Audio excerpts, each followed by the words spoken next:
Alléluia. Bien-aimés dans le Seigneur, que la paix et la grâce de Dieu notre Père et de notre Seigneur Jésus-Christ soient avec vous. Augustine Bosson, l'ouvrier du Seigneur, je voudrais avec vous ce soir partager une parole. Alléluia, une exhortation. Nous sommes encore dans ce mois de janvier, le premier mois de l'année. C'est l'ouverture, la porte d'entrée dans 2023, une année pleine d'espoir, d'espérance pour tous ceux qui croient dans notre Seigneur Jésus-Christ. Et ce soir, je me permets encore de venir partager avec vous une parole d'encouragement, une parole d'édification. Et j'aimerais que vous soyez avec moi pour écouter ce message, que vous partagez ce message, que ce message fasse du bien à quelqu'un ce soir. Alléluia. Merci Seigneur. Adonai Elohim, God Abraham, God Isaac, et Dieu d'Abraham, Dieu d'Isaac, Dieu de Jacob. Je voulais prier en allemand, alléluia.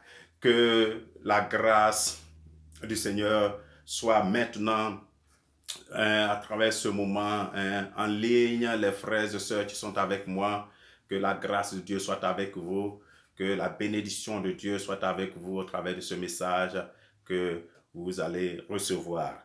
Oui, ce soir, je prends un texte dans le livre de Matthieu. Matthieu, chapitre 22, versets 36-37. La parole dit ceci. Maître, quel est le plus grand commandement de la loi? Quelqu'un qui vient, qui pose la question à Jésus-Christ. Maître, quel est le plus grand commandement de la loi? Jésus lui répondit, tu aimeras le Seigneur, ton Dieu, de tout ton cœur, de toute ton âme, de toute ta pensée. Bien-aimé, ce soir, je voudrais parler avec vous de priorités. Quelles sont tes priorités? Quelles sont tes priorités? En cette année 2023, pour que nous gagnions cette année, pour que tu gagnes cette année, il faut que tu organises ta vie autour de ce qu'on appelle priorité. Quelles sont tes priorités en cette année? Parce que généralement, on confond quelque chose. Ce qui est priorité, ce qui est urgent. Ce qui est priorité est important, est différent et ça prime sur ce qui est urgent. Alléluia. Donc ce soir, qu'est-ce que c'est la priorité? La priorité, c'est la qualité de ce qui vient ou passe en premier. C'est ce qui passe en premier. C'est ce qui passe avant les autres en raison de son importance. C'est ça la priorité. Ce qui passe avant les autres en raison de son importance.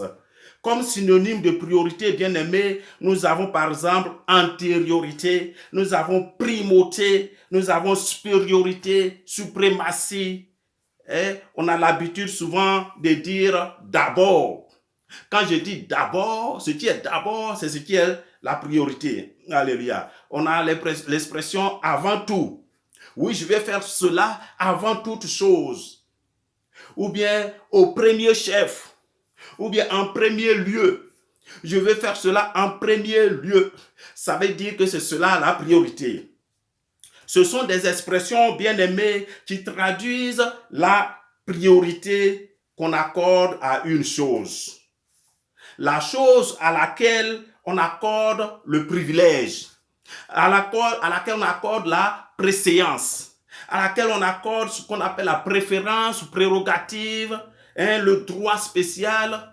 On accorde un droit spécial. Alléluia. C'est le premier droit ou bien la prédominance. Je donne tous ces synonymes pour qu'on serve un peu ce que c'est la priorité et son importance. Pourquoi nous devons organiser notre vie autour de ce qui est prioritaire. Alléluia. Autour de ce qui est prioritaire dans notre vie. Et qu'est-ce qui est prioritaire? Je vais vous le dire. Donc, voici des synonymes. Par exemple, on a prévalence, on a favori, on a prééminence, on a importance, signification, significative. Alléluia. Etc., etc. Ça, ce sont des synonymes du mot priorité. Alléluia. Les priorités, bien aimés, vous qui m'écoutez sur les réseaux, alléluia. Les priorités dans la vie nous donnent une direction. Quand tu as tes priorités, ces priorités-là te donnent une direction. Assure. Tu ne fais pas les choses au hasard parce que tu as une direction à suivre. Alléluia. Les priorités organisent les tâches, les objectifs. Alléluia. Et les placent dans un ordre qui a du sens pour nous. Les priorités organisent cela. Les tâches, les objectifs, ils les organisent dans un ordre bien qui ont du sens pour nous-mêmes. Alléluia. En fixant des priorités bien-aimées, nous nous aidons nous-mêmes à trouver et atteindre nos objectifs. Nous nous aidons à trouver nos objectifs. Alléluia. Bien-aimé, pourquoi que sois béni, mon frère et ami César, César Ndri, alléluia. Donc, on peut, bien-aimé, mentionner beaucoup de choses comme prioritaires. Dans cette vie, on a beaucoup de choses qu'on peut mentionner comme prioritaires. Certaines personnes prennent la vie et leur carrière comme prioritaire de leur vie. J'ai rencontré des personnes ici, des femmes ici, qui m'ont dit, pasteur, moi, ma carrière est tellement prioritaire pour moi que je ne veux pas faire d'enfant ou bien je ne veux pas me marier. Parce que si je me marie ou si je fais un enfant, je ne pourrai pas faire ma carrière. Donc, carrière est une priorité pour certaines personnes. Le travail peut être une priorité pour quelqu'un. Et pour nous tous d'ailleurs, le travail est une priorité. Pour d'autres, la famille, il faut avoir une famille, c'est une priorité. Ou bien les relations, les vacances découvertes sont des priorités pour certaines personnes qui voyagent à travers le monde, ils veulent découvrir. C'est ça leur priorité. Pour d'autres personnes, c'est par exemple la beauté, l'hygiène corporelle. Des jeunes filles prennent ça comme une priorité. Ils doivent être belles. Elles doivent être belles. Alléluia. Elles doivent toujours s'entretenir. Donc, la beauté, le soin, l'hygiène corporelle, une priorité. Certaines personnes, argument, le sexe aussi peut être une priorité pour certaines personnes. Alléluia. Mais bien aimé, comment reconnaître ce qui est réel et pertinent? Comment reconnaître ce qui est important, ce qui est prioritaire? Alléluia. Et surtout, en tant que chrétien, parce que je m'adresse ici, dans ce message, à des enfants de Dieu, à des chrétiens, alléluia, à des chrétiens. Et donc, en tant qu'enfant de Dieu, en tant que chrétien, comment désigner ce qui est prioritaire? Et surtout, dans un monde, ou bien dans une société, dans les sociétés modernes où vraiment les tâches de la vie quotidienne souvent nous dépassent. Les tâches de la vie quotidienne souvent nous dépassent. Alors, si on ne priorise pas les choses, si tu ne sais pas ce qui est prioritaire pour toi, comment tu peux gérer tout? Alléluia. Priorité, bien-aimé. Priorité, bien-aimé. Alléluia. Donc, c'est cela. Comment tu peux gérer les choses? Les priorités, bien-aimés, organisent, comme je l'ai dit, les tâches, les souhaits, les options de manière hiérarchique et donnent à chaque élément la priorité ou le droit spécial, un droit spécial. Cette priorisation n'est pas seulement une forme d'ordre, mais c'est une nécessité souvent. C'est une nécessité, tous les jours même d'ailleurs. Lorsqu'on priorise quelque chose, devient une nécessité pour nous. Pourquoi? Pourquoi je dis cela? Pourquoi je dis que la manière de prioriser ta vie, n'est pas non seulement un ordre, mais une nécessité parce que, bien aimé, les ressources que nous disposons, quelles sont ces ressources-là? Le temps, c'est une ressource. Alléluia. La force même que tu as, c'est une ressource. Alléluia. Les moyens financiers, l'argent que tu as, c'est une ressource. Et si toutes ces ressources-là, nous n'essayons pas de prioriser les choses, n'essayons pas d'organiser notre vie autour des priorités, nous allons gaspiller ces ressources-là ailleurs où il ne faut pas. Alléluia. C'est pourquoi c'est important, bien aimé, de prioriser. Alléluia. Donc, je disais ici que parce que les ressources telles que le temps, l'argent sont souvent rares. Alléluia. Et nous devons décider quotidiennement et à long terme comment et pourquoi nous les utilisons. Pourquoi nous les utilisons et comment nous les utilisons. Comment j'utilise ma force de jeunesse. Comment j'utilise mon intelligence. Comment j'utilise mes talents. Comment j'utilise les moyens que Dieu me donne. Comment j'utilise cela. C'est la priorité. Alléluia. So, en tant que chrétien bien-aimé, comment utilisons-nous ces ressources-là? Dieu a-t-il de la place? Dieu a-t-il de la place dans la liste de nos priorités? Toi, tu m'écoutes, est-ce que Dieu a de la place dans la liste de tes priorités? C'est ça aussi. Parce que nous priorisons tout. Nous voulons faire tout par notre propre énergie, par notre propre force, par notre propre talent, notre propre habileté, notre propre intelligence. Et on oublie que quelque part, il y a une force suprême qui nous cerne, qui nous a engendrés et qui est à l'origine de tout. Et nous ne pouvons rien sans cela, sans faire mention de cela dans nos vies. Alléluia. Bien-aimés, ce verset que nous avons lu, je reviens maintenant sur le verset que j'ai lu au départ, Matthieu 22, verset 36, 37. Je prends le verset 37 par exemple qui dit comme ça, Jésus répondit, tu aimeras le Seigneur, ton Dieu, de tout ton cœur, de toute ton âme et de toute ta pensée. Alléluia. Alléluia. Ce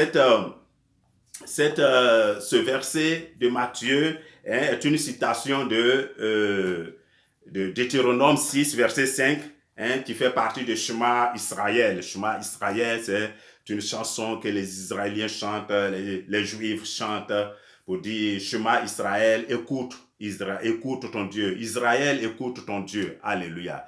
Toi qui m'écoutes, écoute, je te dis aussi, écoute ton Dieu. Alléluia. Écoute ce message que je donne ce soir. L'utilisation, quand Dieu dit, tu aimeras ton Dieu de tout ton cœur, de toute ton âme, de tout ton esprit, de tout ton entendement, de toute ta pensée, l'utilisation de ces différents termes, aimer Dieu de tout votre cœur, de tout votre esprit, de toute votre âme. Qu'est-ce que c'est? Ce n'est pas destiné, bien aimé, à distinguer les capacités humaines individuelles. Ce n'est pas cela. Mais ce sont des termes qui disent qu'il faut aimer Dieu d'un amour complet. Pourquoi je dis cela? D'aimer Dieu d'un amour complet. Parce que lorsqu'on aime quelque chose d'un amour complet, on lui accorde la priorité. On lui accorde la priorité. Alléluia. Quand vous aimez quelque chose, vous voulez faire quelque chose, cette chose-là devient une priorité pour vous. Mais si vous l'aimez un peu à moitié, c'est sûr que vous n'allez pas lui accorder la priorité. Voilà. Donc c'est pourquoi j'ai pris ce verset pour illustrer ce message sur la priorité que je donne aujourd'hui. Alléluia. Et il dit, lorsque nous aimons Dieu de tout notre cœur, de toute notre âme, de tout notre esprit, nous lui accordons la priorité. Alléluia. Quand on aime quelque chose ou quand on aime quelqu'un, on lui donne la priorité. Alléluia. Certains aiment leur travail, la priorité c'est leur travail. Certains aiment leur femme, leur famille, la priorité c'est leur famille. Alléluia. C'est cela. Hein? Si vous aimez, bien aimé Jésus, toi qui m'écoutes, fais de lui alors ta priorité. Faites de lui alors votre priorité, c'est-à-dire vous accordez la priorité aux choses de Dieu. Vous accordez la priorité aux choses de Dieu. J'ai dit tout à l'heure que je parle à des enfants de Dieu, je parle à des chrétiens. Et donc, c'est tout à fait normal que je vous dise, si vous aimez le Seigneur, faites des choses de Dieu ta priorité. Alléluia. L'adoration, la prière, la parole de Dieu, les réunions de prière, l'évangélisation, les âmes perdues. Alléluia. L'église, les orphelins, les veuves. Voici des choses qui sont prioritaires aux yeux de Dieu. Les orphelins, les veuves. Toi qui t'occupes d'un orphelin, toi qui aides une veuve, c'est une chose prioritaire aux yeux de Dieu. Alléluia. Aux yeux de Dieu. L'évangélisation pour que des âmes soient sauvées, c'est une priorité. Témoigner à quelqu'un. Évangéliser, c'est te témoigner. Témoigner de ta vie, des bienfaits de Dieu dans ta vie, pour que quelqu'un aussi donne sa vie au Seigneur. Ce sont les choses de Dieu qui plaisent à notre Dieu, qui plaisent à notre Seigneur.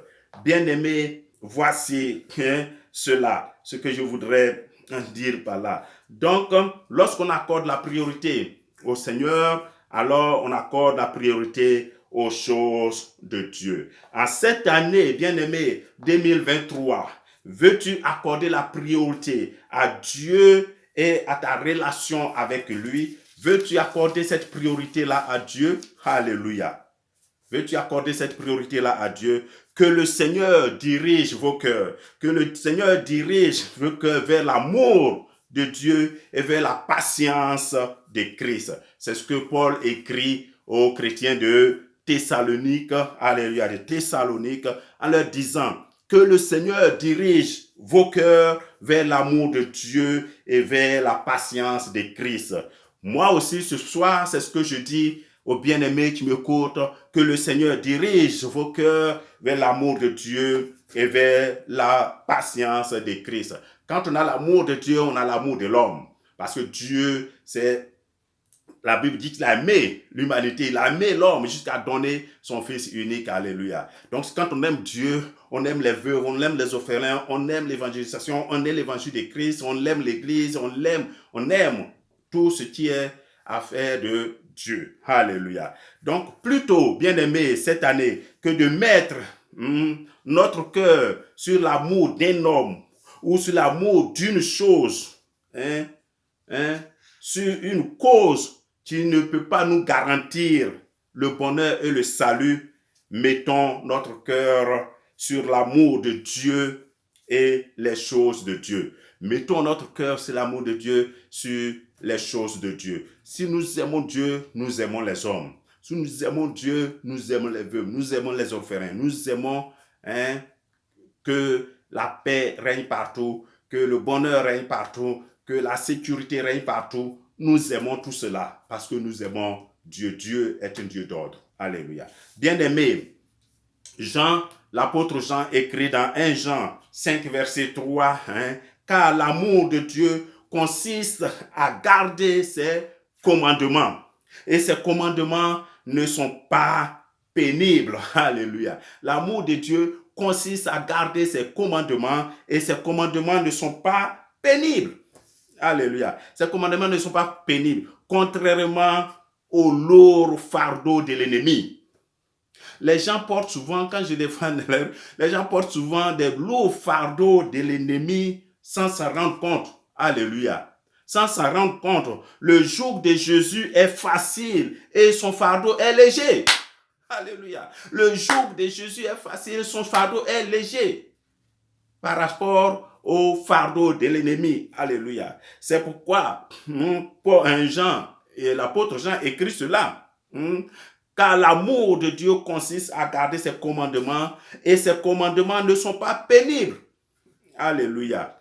Ces commandements ne sont pas pénibles. Bien-aimés, l'apôtre Jean écrit toujours dans 1 Jean 5, verset 4, parce que tout ce qui est né de Dieu, tout ce qui est né de Dieu triomphe du monde.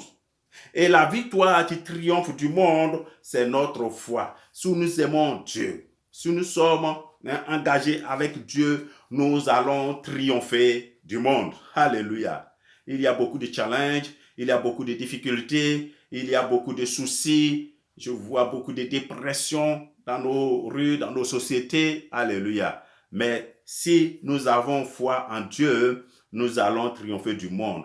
Le monde, qu'est-ce que c'est? C'est le système, ce système satanique de méchanceté qui règne, de méchanceté qui règne dans le monde. C'est ce système-là qu'on appelle le monde. Alléluia. La désobéissance, la perte de la foi, la perdition, l'immoralité rampante dans le monde entier, l'immoralité rampante partout. Alléluia. C'est cela le monde. Mais lorsque nous sommes, la parole dit, lorsque nous sommes nés de Dieu, nous triomphons de ce monde-là. Toutes ces difficultés qui nous assaillent, nous les triompherons lorsque nous serons nés de nouveau. Nous serons nés de Dieu. Alléluia. Tous ceux qui croient que Jésus-Christ est le Fils de Dieu et tous ceux qui s'y rattachent, sont des vainqueurs. Il dit, c'est notre foi. Il dit quoi? Parce que tout ce qui est né de nouveau, né de Dieu, triomphe du monde. Et la victoire qui triomphe du monde, c'est notre foi. Quand on triomphe, ça veut dire qu'on devient vainqueur. On est victorieux. Et c'est notre foi qui va triompher, qui va nous permettre d'être vainqueurs. Qui sont ceux qui sont ces vainqueurs-là? C'est tous ceux qui croient que Jésus-Christ est Fils de Dieu. Et Jésus-Christ est notre Seigneur. C'est ce que nous lisons lorsque nous lisons le verset qui suit celui que je viens de lire, que vous pouvez lire à la maison. C'est 1 Jean 5, verset 4, 5. Bien-aimés, voici le dernier mot pour ce soir. Je prends dans le livre de Matthieu, encore Matthieu 6, verset 33, qui dit « Cherchez premièrement le royaume et la justice de Dieu, et toutes ces choses vous seront données par-dessus. » Cherchez premièrement le royaume et la justice de Dieu, et toutes ces choses vous seront données par-dessus. Alléluia. Règle ta relation avec Dieu, c'est ce que ça veut dire, et tout sera pour toi. Ce que les gens vont peiner pour avoir, tu vas l'avoir. Dieu donne aussi à ses enfants, même qui dorment. C'est ce que le psaume 127, verset 2 dit. Matin très tôt, on se lève pour aller à la recherche du bonheur, pour aller à la recherche de notre pain. On s'offre et on mange malgré cela le pain d'affliction. Et pourtant, Dieu donne à ses enfants qui dorment. À ses enfants qui dorment. Alors, lorsque nous servons Dieu, lorsque nous marchons selon la volonté de Dieu, ce que les gens gagnent, ça, en peinant, de façon pénible, gagnent leur vie, toi, tu vas gagner cela de façon aisée. Alléluia. C'est ce que Dieu nous dit. Donc, cherchez premièrement le royaume et la justice de Dieu, et toutes ces choses vous seront données par-dessus. Voulez-vous, bien-aimés, dernière question que je vous pose, voulez-vous, bien-aimés, être vainqueur? Si vous voulez être vainqueur en cette année 2023, alors cherchez d'abord le royaume de Dieu. Faites de Dieu votre priorité et Dieu fera de vous sa priorité. Dieu fera de vous sa priorité. Personne dans ce monde-là ne peut mettre Dieu en premier et lui-même être dernier. Mets Dieu en premier et tu ne seras pas le dernier. Mets Dieu en premier et tu ne seras pas le dernier. Que Dieu vous bénisse, que Dieu bénisse tous ceux qui ont suivi ce message. Salut à toi, César, que Dieu te bénisse. C'est la priorité, c'est un bon thème pour nous en ce début d'année, parce que si nous cherchons à organiser notre vie autour des priorités qui sont vraies, c'est sûr que nous allons achever cette année-là dans le succès. Que Dieu vous bénisse, que Dieu vous garde dans le nom puissant de notre Seigneur Jésus-Christ de Nazareth. Amen. Amen.